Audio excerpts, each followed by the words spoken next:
পৃথিবীর সবচেয়ে গভীর, প্রাচীনতম এবং মধুর সম্পর্ক হচ্ছে স্বামী স্ত্রীর সম্পর্ক। হযরত আদম আলাইহিস সালাম বেহেশতের সব নিয়ামতে ডুবে থাকার পরেও যখন তিনি ভেতরে ভেতরে একাকিত্ব অনুভব করছিলেন, এত এত কিছু পাবার পরেও তার ভেতরে কি যেন নেই এমনটা অনুভব করছিলেন, ঠিক তখনই মহান রাব্বুল আলামিন তার এই একাকিত্ব দূর করার জন্য তাকে অবচেতন করে তার পাঁজরের এক টুকরো হাড় দিয়ে তৈরি করেছিলেন তার অর্ধাঙ্গিনী হযরত হাওয়া আলাইহিস সালামকে। একবার ভেবে দেখেছেন যে স্রষ্টা শুকনো ঠনঠনে কাদামাটি দিয়ে আদমকে বানালেন, তিনি কি চাইলেই পারতেন না মাটির দলা দিয়ে হাওয়া আলাইহিস সালামকে তৈরি করতে? কিন্তু তিনি তা করেননি। কারণটা কি হতে পারে? কারণ একটাই এবং খুবই সিম্পল। মানুষ স্বভাবজাত কারণে তার নিজের জিনিসের প্রতি টান বা মায়া তীব্রভাবে অনুভব করে। মহান রাব্বুল আলামিন জানতেন হাওয়া যেহেতু আদমেরই অংশ, তাই তাদের ভেতরের বন্ডিং, তাদের ভেতরের মায়াটাও হবে প্রবল। কিন্তু আজকের সময়ে আমরা মেয়েরা এমন দৈনন্দিন কিছু ছোট ছোট অভ্যাস আমাদের ভেতরে রপ্ত করে নিয়েছি, যে কারণে আমাদের এই মায়াটা অনেকটাই ফিকে হয়ে যায়। স্বামীর মনে আমাদের জন্য এমন একটা প্রতিচ্ছবি তৈরি হয়ে যায় যেখানে মায়া, ভালোবাসা, টান কোনোটাই তারা আর অনুভব করেন না। আজ আমি তোমাদের সাথে শেয়ার করব আমার বিবাহিত জীবনের আর্লি লাইফের করা এমন 4টা অভ্যাস যেগুলো আমার লাইফটাকে পুরো হেল বানিয়ে দিয়েছে। আমি চাই আমার মতো এই ভুলগুলো তোমরা না করো, আর তাই আমার লাইফের এই 4টি অভ্যাস আমি তোমাদেরকে জানাতে চাই, যেন তোমাদের সুখী দাম্পত্য জীবনের এক টুকরো অংশের সামিল হতে পারি। তো চলো আজকে দেরি না করে জেনে নেই আমাদের দৈনন্দিন জীবনের এমন 4টি অভ্যাস যেগুলো আমাদের সংসার জীবনকে ধ্বংস করতে পারে। প্রথম ভুল, 24/7 প্রেম বিলাসের স্বপ্ন দেখো না। দেখো, একটা সম্পর্কের কখনোই 24/7 হানিমুন ফেজ যেতে পারে না। এটা রিয়েল লাইফে কখনো সম্ভব না। জীবনে যেমন সুখ, দুঃখ, হাসি, কান্না আছে, সম্পর্কের মাঝেও তেমনি উত্থান পতন রয়েছে। আমরা মেয়েরা বিয়ের পর এমন একটা ফ্যান্টাসিতে ভুগি, আমরা ভাবি 24 ঘন্টায় তার আমাকে প্রয়োজন, বা আমরা তার কাছে নিজেকে 24 ঘন্টায় উপস্থাপন করতে চাই। আমরা চাই 24 ঘন্টায় সে আমার পাশে থাকুক, সে আমার খবর নিক। কিন্তু বাস্তব জীবনে যেহেতু এটা সম্ভব না, কারণ প্রত্যেকেরই একটা নিজস্ব জীবন রয়েছে। তোমাকে পাবার আগেও তার লাইফে আরো কিছু প্রায়োরিটি ছিল, আরো কিছু কাজ ছিল। আমি সবসময় চেয়েছি যতটুকু সময় পাই তাকে দিতে চাই। আমি সবসময় তার সাথে কোয়ালিটি টাইম স্পেন্ড করতে চেয়েছি, কিন্তু 24 ঘন্টা কখনোই কোয়ালিটি টাইম স্পেন্ড করা সম্ভব না। পুরুষ মানুষ কখনোই অলসতাকে পছন্দ করে না। বিশ্বাস করো, তুমি তার যতই শখের নারী হও না কেন, পুরুষ তোমার অলস কর্মহীন জীবনকে খুব বেশি দিন প্রশ্রয় দেবে না। তুমি যদি ভেবে থাকো দিন দুনিয়ার সমস্ত কাজ ফেলে শুধু তার খবর নেবে, শুধু তার পাশেই বসে থাকবে, আর এইটাতে সে খুশি হবে, তাহলে তুমি ডুবে আছো ভুলের মহাসমুদ্রে। তোমার কর্মহীন অলস প্রেম বিলাস তার কাছে বড় জোর 1 সপ্তাহ কিংবা 1 মাস, তারপর আর তার কাছে এটার কোনো ভ্যালুই থাকবে না। দিনকে দিন সে তোমার প্রতি বিরক্ত হবে। শুরু হয়ে যাবে মান অভিমান, অভিযোগ আর অভিনয়ের একটা ধারাবাহিক নাটক। তাহলে সমাধান কি? সমাধানটা খুবই সহজ। তুমি তাকে ঘিরে তোমার জগৎ তৈরি করাটা বন্ধ করে দাও, বরঞ্চ তাকে তোমার রাজ্যের রাজার স্থানে একটা আসন গেড়ে দাও, যেখানে তোমার অন্যান্য সবকিছুর ভিড়ে তুমি তাকেও স্থান করে দিয়েছ। তোমার পছন্দের কাজ হোক কিংবা সাংসারিক কাজ হোক, নিজেকে ব্যস্ত রাখো। তুমি দেখবে তোমার ব্যস্ততা তার অন্তরে ব্যাকুলতার ঝড় তুলে দেবে। তোমার সাময়িক অনুপস্থিতি তার হৃদয়ে অপেক্ষার এক সুখানুভব স্মৃতি তৈরি করে দেবে, যা তোমাদের দাম্পত্য জীবনকে আরো সুন্দর এবং মোহনীয় করে তুলতে পারবে ইনশাল্লাহ। দ্বিতীয় যে ভুলটা আমরা করি তা হলো সৌন্দর্য প্রকাশে কৃপণতা করা।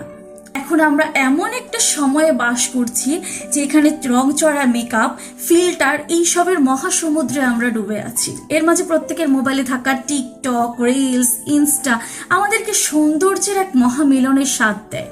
মানুষ তো স্বভাবগতভাবেই সুন্দরের পূজারী হয়, তাই না? তুমি চিন্তা করো, তোমার স্বামী সারাদিন কাপল ব্লগ কিংবা টিকটক এইসবে যে মাধুরী দীক্ষিতকে কল্পনা করছে, তুমি কি তার মতো হতে পেরেছো? আমি তোমাকে মাধুরী দীক্ষিত হতে বলছি না, কিন্তু আমি বলছি তোমার হাজবেন্ডের জন্য, তোমার সৌন্দর্যের প্রকাশের জন্য তোমার আয়োজন কতটুকু। আমি আমার আর্লি ম্যারেজ লাইফে এই ভুলটা করেছিলাম এবং আমি চাই না আমার মতো এই ভুলটা তোমরাই করো। আর তাই সম্পর্কে সুন্দর সমীকরণের কিছু সহজ সমাধান নিয়ে আমার এই আয়োজন। সো দেরি করছো কেন? তাড়াতাড়ি চ্যানেলটাকে সাবস্ক্রাইব করে দিয়ে আমার পাশে থাকো।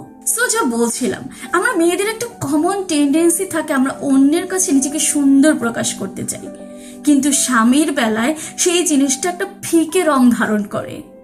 যে মানুষটা আমার রূপ লাবণ্য দেখার, আমার সৌন্দর্য দেখার, আমার আবেদনময়িতা দেখার একমাত্র হকদার, তাকেই আমরা বঞ্চিত করি সবচাইতে বেশি।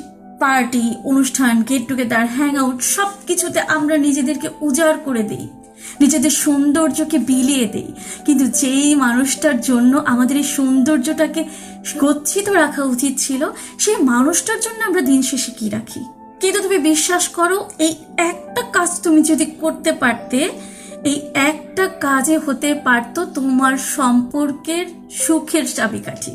বিছানায় তুমি যদি আরেকটু আবেদন ছড়াতে পারতে, তাহলেই তোমাদের সম্পর্কটা হয়তো আর বিচ্ছেদ পর্যন্ত গড়িয়ে যেত না। তোমার চোখের কাজল যদি মুছে না যেত, তাহলে তোমার চোখের কাজল দিয়ে সে নতুন স্বপ্ন রচনা তৈরি করত। তোমার গায়ের পারফিউম যদি তাকে পাগল করে দিতে পারত, তাহলেই তোমাদের সম্পর্কের সমীকরণটা 360 ডিগ্রি অ্যাঙ্গেলে ঘুরে যেতে পারত। তাহলে কেন আমরা এই কৃপণতাগুলো করি? বাহিরের দুনিয়ার জন্য রং চড়া মেকআপ, চড়া লিপস্টিক, মন মাতাল করা পারফিউম, আর স্বামীর জন্য আদা রসুন পেঁয়াজের গন্ধ, তেল চিটচিটে হাত মুখ, বিবর্ণ ঠোঁট আর ছিঁড়া ফাড়া তেনা তেনা কাপড়। Please stop this taboo. নিজের সবচাইতে বেস্ট ভার্সনটা ওই মানুষটাকে উজাড় করে দাও। কৃপণতা করো না। তোমার সৌন্দর্যের একমাত্র হকদার সে। আবেদনময়ী হও, তার কাছে উজাড় করে দাও তোমার সকল সৌন্দর্য। দেখবে খেলার টেবিলটা ঘুরে যাবে। দ্বিতীয় ভুল, তাকে পারফেক্ট বানানোর চেষ্টা করিও না। দেখো, প্রতিটা মানুষ আলাদা। তার চিন্তা, তার ভাবনা, তার মন মানসিকতা, রুচি, পারিবারিক ব্যাকগ্রাউন্ড সবকিছু আলাদা। তুমি যেমন পারবে না তোমার 25-30 বছরের অভ্যেসগুলোকে একদিনে পরিবর্তন করতে, তেমনি তাকেও মিস্টার পারফেক্ট বানানোর বৃথা চেষ্টা করতে যেও না। সে যদি একবার তোমার মায়ায় আটকে যায়, সে নিজেই নিজেকে পরিবর্তন করে নেবে। নিজের অ্যাডজাস্টমেন্টের লিমিট সেট করো। তোমার ভালো লাগা, মন্দ লাগা, পছন্দ অপছন্দ তাকে জানাও, তাকে ধীরে ধীরে বোঝাও, কিন্তু তার উপরে চাপিয়ে দিও না। সে যেন এইটা ফিল না করে যে তুমি তাকে গোড়া থেকে উপড়ে ফেলার চেষ্টা করছো। একটা কথা সবসময় মনে রাখবে, পুরুষকে কখনো বদলানো যায় না। পুরুষ ঠিক ওই সময় বদলে যায় যখন তুমি নিজেকে তার শখের নারী রূপে গড়ে তুলতে পারো। সো এই ভুলটা আজকে থেকেই বন্ধ করে দাও। তাকে মিস্টার পারফেক্ট বানানোর চেষ্টা করো না। চতুর্থ যে ভুলটা আমরা করি সেটা হলো তার সামনে অতিরিক্ত পরিবার ভক্তি দেখানো। তুমি হয়তো নাটক, সিনেমা কিংবা মুরব্বীদের কাছে একটা ডায়লগ খুব কমনলি শুনতে পাও যে বিয়ের পর মেয়েদের আসল ঠিকানা হচ্ছে স্বামীর ঘর বা স্বামীর বাড়ি, বা স্বামী হচ্ছে তার আসল ঠিকানা।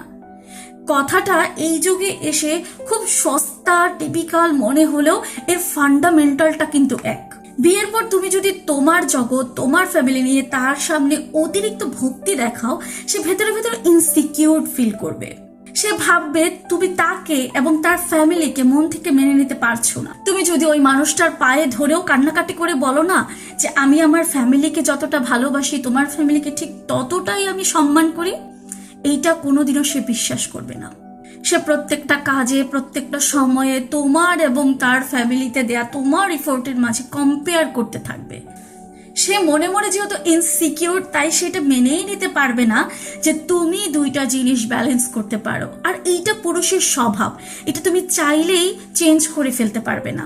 তাই তোমাদের জন্য আমার অ্যাডভাইস হচ্ছে, তোমার ফ্যামিলি, তাদের সমস্যা, তাদের রোজ নামচা, তাদের প্রত্যেকটা গসিপিং এর বিষয়, এগুলো যত কম পারো তার কাছে কম প্রকাশ করো, তার কাছে কম উপস্থাপন করো তোমার ফ্যামিলিকে।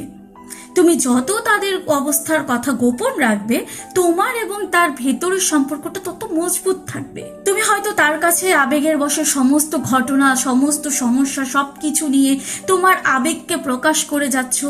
এটা 2-4-5 বছর ঠিক থাকবে, কিন্তু তারপরে এটা এমনভাবে ব্লাস্ট করবে, তুমি জাস্ট চিন্তাও করতে পারবে না। এটা হয়তো তোমার সংসারকে পুড়িয়ে কয়লা করে দিতে পারে। তাই আমার সাজেশন হবে, সংসারকে সুখী করতে চাইলে তোমার ব্যক্তিগত জীবনে তোমার পরিবার নিয়ে অতিরিক্ত ভক্তি দেখানোটা বন্ধ করো। দেখবে তোমার প্রতি তার ইনসিকিউরিটি কমে যাবে, তোমার প্রতি তার বিদ্বেষ কমে যাবে, তার অভিযোগ কমে যাবে, তার ফ্যামিলিকে নিয়ে তোমার করা এফোর্টের প্রতি তার কমপ্লেইন কমে যাবে। আমার আজকে বলা এই 4টা অভ্যেসের মধ্যে যদি একটাও তোমার ভেতর থাকে না, দেখবে এই একটা অভ্যেস তোমার সম্পর্কটাকে ঘুণ পোকার মতো খেয়ে ফেলছে। তাই যদি তুমি একটা সুন্দর সুখী দাম্পত্য জীবনের স্বপ্ন দেখে থাকো, আজকে থেকে তোমার এই পুরনো 4টে অভ্যাস বন্ধ করে দাও, বদলে ফেলো। No more delay, start from today.